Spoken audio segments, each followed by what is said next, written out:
हाय beautiful souls, नमस्कार, प्रणाम, तहे दिल से आप सभी का बहुत बहुत स्वागत करता हूँ। 4 मिथ जो आपको ये बताते हैं कि आप ट्विन फ्लेम जर्नी में हैं, ये एक भ्रम है जो कि आपको तोड़ना बहुत ज़्यादा ज़रूरी है। आप लोगों की क्वायरीज पे ये बेस्ड है। आप में से बहुत सारे लोगों का आंसर भी इस वीडियो में मिलने वाला है, जैसे रिपीटिंग नंबर देखना, किसी पर्सन का नाम देखना या किसी लोगों को चैनलिंग होना, उसकी एनर्जीज को महसूस करना, वो क्या कर रहा है, किस इमोशनल स्टेज में है वो, उसके एनर्जी को हम पिक करते हैं और हमारा इतना सेंसिटिव होता है। तो जल्दी से वीडियो को शुरू करते हैं। वीडियो बहुत इंटरेस्टिंग है। अगर आप इस चैनल पे वीडियो पे पहली बार आए हैं तो चैनल को सब्सक्राइब और बेल आइकन जरूर क्लिक कर लें, क्योंकि हमारे लेटेस्ट अपडेट आप तक पहुंच सके।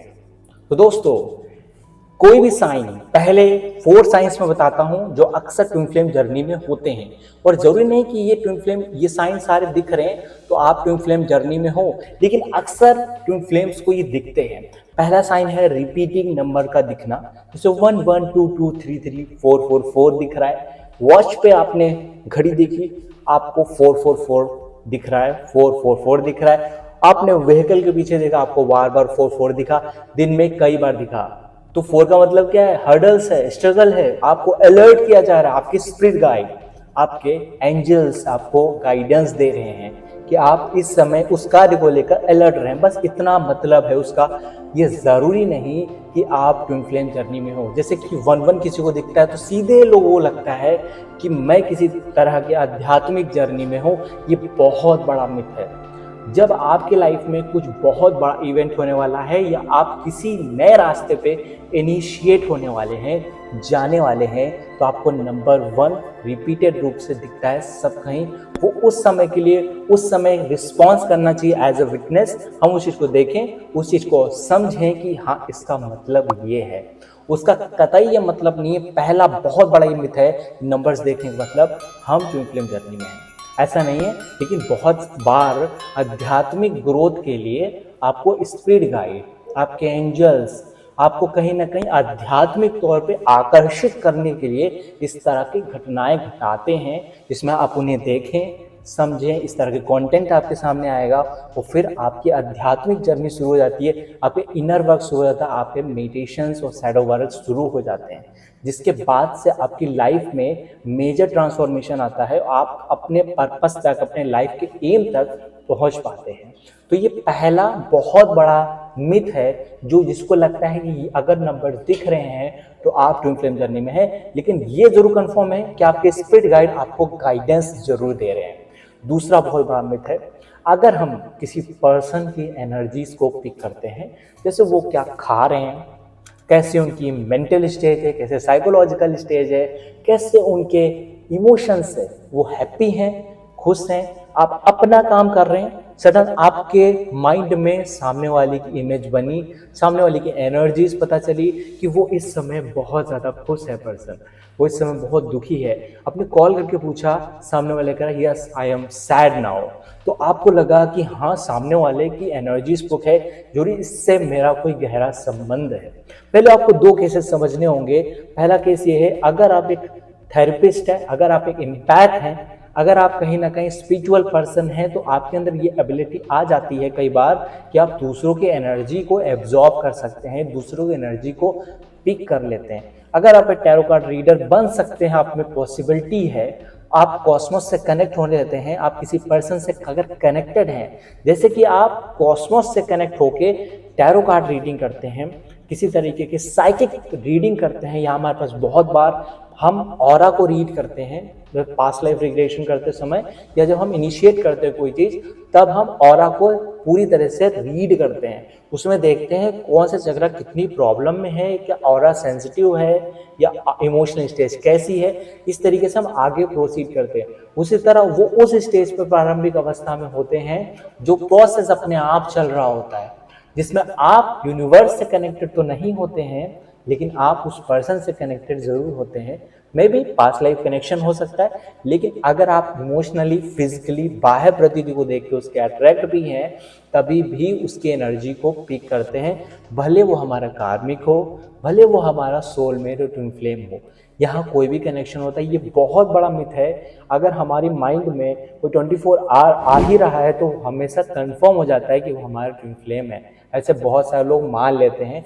इस चीज़ से, इस हमको भ्रम से बाहर निकलना है। तीसरा कि चैनलिंग, जैसे मैंने अभी बताया कि चैनलिंग जो है हम पिक करते हैं, हमको इस तरह का यूनिवर्सल गाइडेंस भी आता है। यूनिवर्सल गाइडेंस को आप अपने स्पिरिचुअल आध्यात्मिक प्रोग्रेस के लिए लगाइए। वो एक आशीर्वाद है, वो एक वरदान है जिसको आप अपनी लाइफ को इंप्रूव करने के लिए इस्तेमाल कर सकते हैं। उसी तरीके से जब आप ड्रीम में कोई चीज देखते हैं, आपका सबकॉन्शियस माइंड ही आपको ड्रीम्स दिखाता है। आपने दिन भर में जो भी गाइडेंस ली है, जो भी लाइफ एक्सपेंड की है, जो भी कार्यकलाप किए हैं, वो कहीं ना कहीं आपके सोते समय वो रिफ्लेक्शन में आ सकते हैं। आपका रिपीटेड वो ड्रीम दिख सकता है। लेकिन अगर आपका किसी भी तरीके से कोई ड्रीम पास्ट लाइफ से रिलेटेड है, आपका सबकॉन्शियस माइंड उससे बार बार रिफ्लेक्ट करेगा। और अगर कोई ड्रीम आपको बहुत ज्यादा बार आ रहा है तो श्योरली उसका आपके पास्ट लाइफ से कनेक्शन है, श्योरली उसका आपका कनेक्शन आपकी स्पिरिचुअल जर्नी से है, या आपको इस केस में भी आपको आध्यात्मिक प्रगति की ओर प्रोत्साहित किया जा रहा है, आपको गाइडेंस दिया जा रहा है। कई सारे लोग कॉन्शियस स्टेट में इतने अवेयर नहीं रहते हैं जितने सोते समय रहते हैं। तो उनको सोते समय ही कुछ मैसेज डाले जाते हैं उनकी स्पिरिट गाइड्स के द्वारा, उनके एंजल्स के द्वारा, कि उनको लाइफ में प्रॉब्लम्स ना हो। इसी तरीके से जब आप सो रहे होते हैं तो आपकी स्पिरिट गाइड उसमें कुछ सिग्नल्स, कुछ मैसेज आपके सबकॉन्शियस तक डालते हैं। वो डालेंगे तो आपको उस समय आध्यात्मिक अनुभव होंगे। अगर कोई पर्सन आपके लिए इम्पोर्टेंट होगा तो उस समय मैसेज दिया जाएगा। लेकिन ज़रूरी नहीं कि आप उस चीज़ का सारा मतलब ट्विन फ्लेम से कनेक्टेड कर दें। हो सकता है वो पर्सन आपके लिए इम्पोर्टेंट हो, वो आपका सोलमेट हो, उसके साथ आपको संबंध बना के रखना है, इस तरह का गाइडेंस आपको दिया जा रहा हो। लेकिन अगर हम ट्विन फ्लेम मान लेंगे तो हम किसी और ट्रैक पे निकल लेंगे और हम चाहेंगे वो हमारी लाइफ में आ जाए।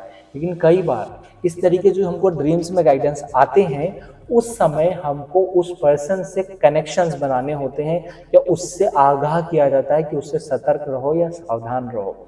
तो उस केस में आपको ड्रीम में प्राप्त हुए सिग्नल्स, मैसेजेस को हमको समझना है कि एग्जैक्टली इसका मतलब क्या है, इसका मीनिंग क्या है, और ये क्या हमको आगाह करने के लिए ड्रीम दिखाया जा रहा है या फिर हमें गाइडेंस करने के लिए ड्रीम्स दिखाया जा रहा है। और ये एक मिथ है कि अगर हम कोई पर्सन हमको एग्जैक्टली दिख रहा है बार बार तो हमारा ट्विन फ्लेम हो जाएगा, उससे हमारा आत्मीय संबंध हो सकता है, वो हमारा सोलमेट हो सकता है।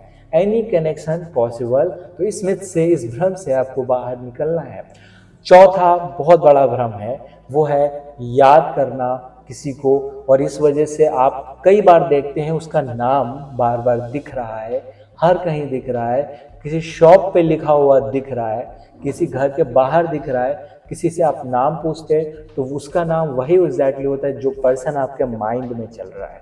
तो ऐसा क्यों होने लगता है? क्या वो हमारा ट्विन फ्लेम होता है, वो हमारा काउंटर पार्ट होता है?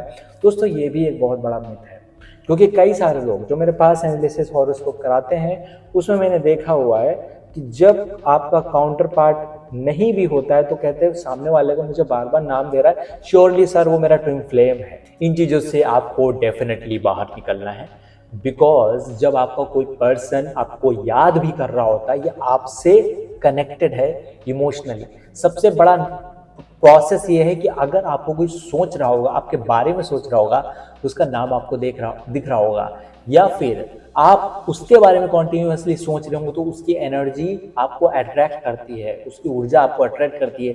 ये एक तरह की चैनलिंग ही हुई। जैसे चैनलिंग में आप चीज़ों को देखते हैं और यहाँ पे आप किसी का नाम देखते हैं बार बार, और इस नाम का मतलब यही है कि आप उससे आकर्षित हैं, उससे अट्रैक्ट हैं, और वो पर्सन भी आपको याद कर रहा है। कई बार हम ऐसा होता है ना, हम किसी को याद करते हैं, जैसे उसका कॉल आता है और बताता है बस मैं अभी आपको याद कर रहा था। उसी तरीके से ये होता है, ये काम इसी तरीके से करता है, क्योंकि हमारी ऊर्जाएं, हमेशा संप्रेषित होती रहती है, दूर जाती रहती है और वापस रिसीव होती रहती है। अगर आप सेंसिटिव पर्सन हैं, अगर आप एक एम्पैथ हैं, अगर आप एक लाइट वर्कर हैं, तो डेफिनेटली ऐसा आप कर सकते हैं। सो दोस्तों, आज की वीडियो बस यहीं तक। उम्मीद है इन चारों मिथ से आप बाहर निकले और ये जरूर जाने कि ये चारों तरह की चीजें अगर आपको दिखाई दे रही, ये तो श्योर है कि उसका संबंध आपसे पर्सन से है, उस पर्सन से, या वो हमारा ट्विन फ्लेम नहीं है। इस चीज से भी आपको बाहर निकलना होगा। तो दोस्तों, मिलते हैं जल्दी और आप अपना ख्याल रखिए, ध्यान रखिए और हमेशा ही मुस्कुराते रहिए। नमस्कार दोस्तों।